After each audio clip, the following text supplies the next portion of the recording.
All right, so Martha, Martha, Martha. We have heard that statement, and we've heard this gospel so many times. It's one of those ones I think that many of us, if we grew up within a church, has just kind of been one of those backdrop stories always in our life. And that we are called to set aside time like Mary and stop all this hustle and bustle, all the worry and anxiety, and sit at Jesus' feet. I was thinking, especially after last weekend, for those of you, most of you who are here, that we had Marty's retirement party last week, and a lot of hustle and bustle, a lot of work. I don't know if anybody sat at Jesus' feet last week. I don't know if anybody had time, And I think about that in life in general, like this idea of sitting at Jesus' feet, to just sit and to just be there. Sounds like a lovely idea. I would love to have that privilege. But ultimately, I assume many are like me, and identify with Martha. And my compassion goes out to her because I'm left saying, well, yeah, Martha did what needed to get done, right? As a full-time working mom, I do what needs to get done. I sneak moments away as I can, but mostly my life is filled with meetings and appointments and emails and dishes and childcare. And I imagine each of you, and whatever your makeup of your life is also similarly seems very busy and very full.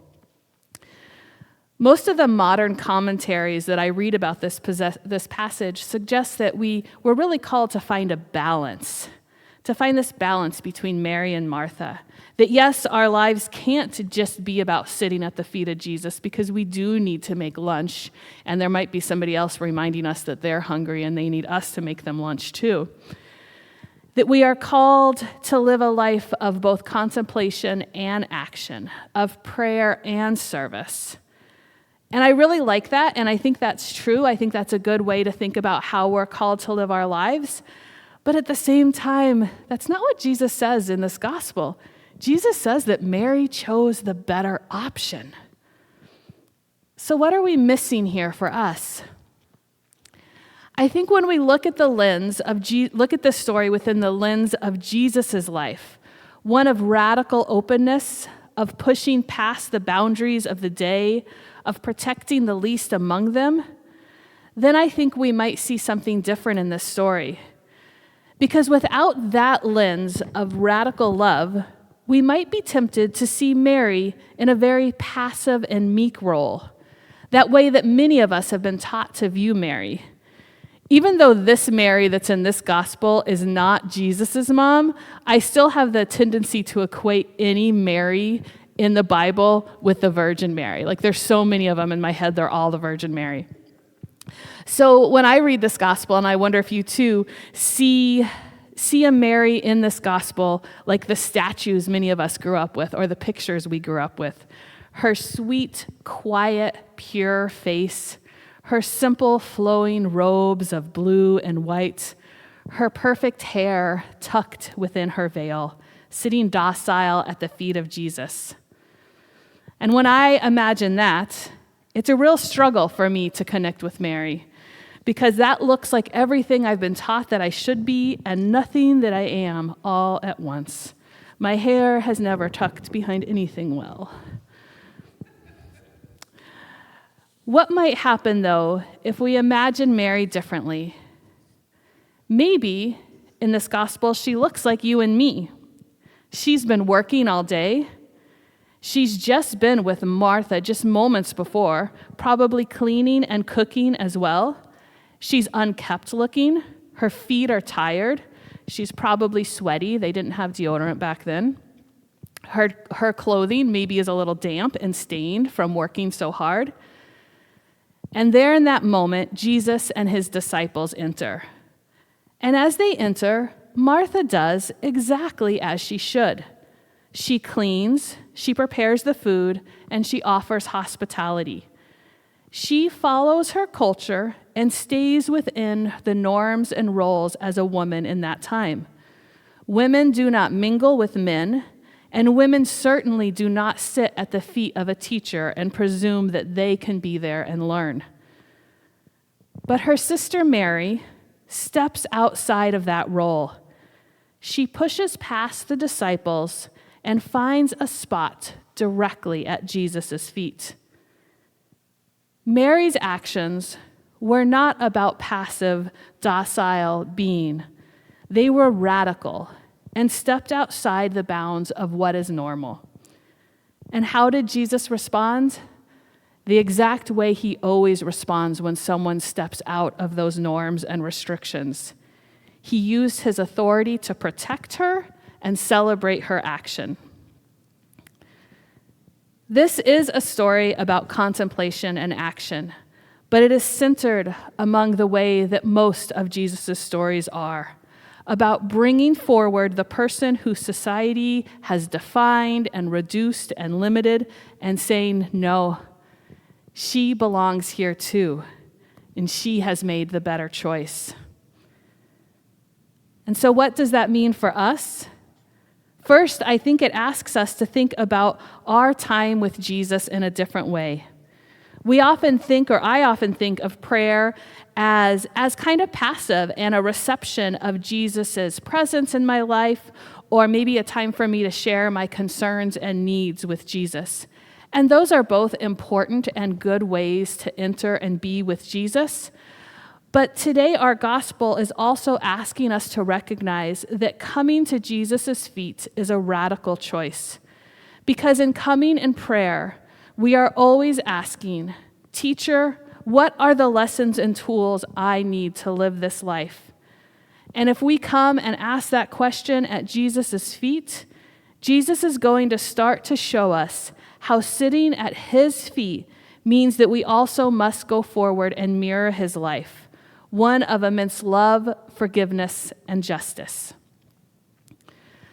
I wonder today in this political climate where there are spaces that Jesus might be calling us to be radical like Mary, to push ourselves into places. Some time ago, I met a social justice activist who was very involved in state legislation and working at the Capitol as a volunteer. And he once said to me about how the grand nature of like our state capitol or any of these public buildings often intimidate the average citizen. We look at our beautiful Capitol here in St. Paul, and it's easy to think that maybe we don't have permission to be there, or maybe we need to look a certain way, be dressed, have a certain level of education to enter that space and engage in that public work. And he reminded me that our state capitol and all public buildings are just that. They're public. Those are our buildings. They are our space to gather and to make our voice heard. I've been following the work of the Minnesota Immigrant Rights Action Committee. Are any of you familiar with them and their work? Yeah, a few nods, yeah. So they are primarily just volunteers that they've been active for many years, but right now are very active given what's going on in our country.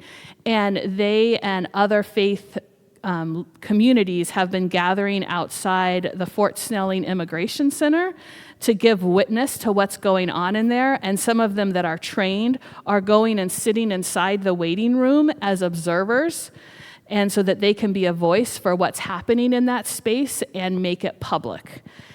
And I think about that and think these are people that are pushing past those norms. These are people that are saying, this space, I can be here too, and it's okay.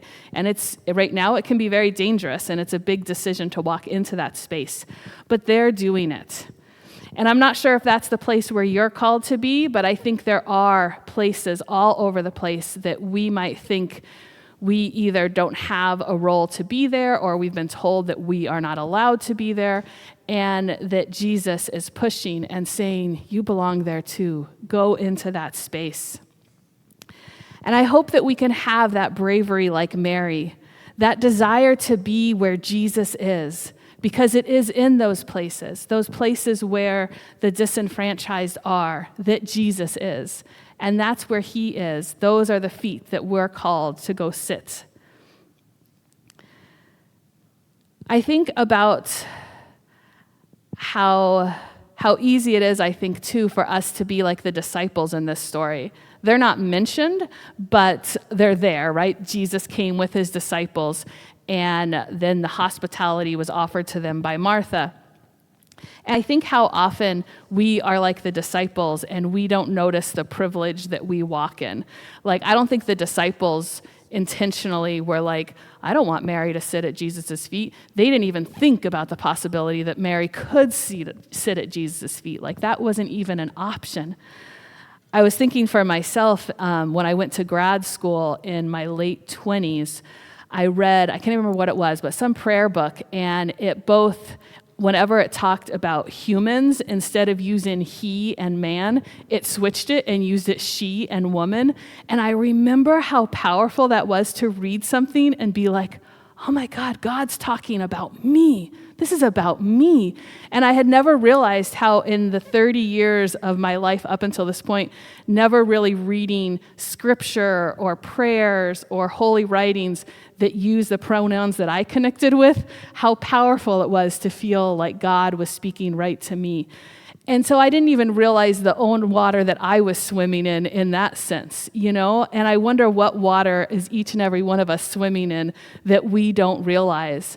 I had a woman very recently talk to me about how she's a Black woman, and she was talking to me about how much I don't realize the world that I get to walk in, that I get to walk down the street with no story behind me. Nobody's making some immediate presumption about me because I'm walking down the street. We happened to be in the hospital when she was talking to me, and she's like, if you show up here, you're going to get better care than me, right? Those kinds of things. And I was like, you're right. I have no idea.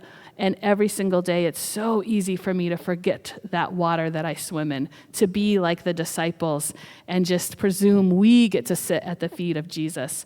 And so I also think not only are we called to be bold and go to Jesus' feet, we're also called to be bold and use our power to help other people that have been told that they're not allowed at Jesus' feet, or they're not allowed at this particular table, or they're not allowed at this public space. Many of us here have quite a bit of power in simply our bodies, and how can we use them to make spaces available for other people? How can we be quiet and let other people speak, because we come from a place where we always get our voices heard and always get to speak. And so I just invite us this week, as we live into whatever lives ahead for us this week, that we think about our prayer lives and think about how they're also a call to justice. And what does it mean to enter into prayer from that lens of justice? And in that, I hope that we can pay attention to that radical movement to sit at Jesus' feet, and that radical movement might give us the courage and the wisdom to go forward and help others have that permission to be at his feet too.